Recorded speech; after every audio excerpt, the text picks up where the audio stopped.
guidance po from President Marcos or ES Bersamin about the case of PRRD in ICC?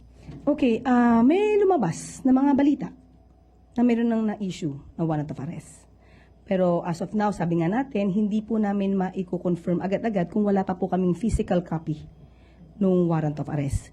Ang sabi po kasi ng DOJ, since hindi po tayo miyembro ngayon ng ICC, may mga options po kasi ang ICC kung paano nila ito ipapaserve.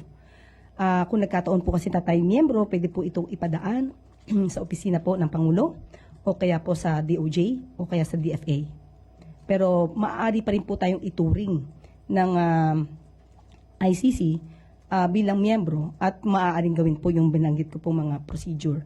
Pero nasa kanila po ito kung ito po ay ipapadaan nila mismo doon sa bansa kung nasaan yung taong kanilang kung gustong iserve ng warrant of arrest.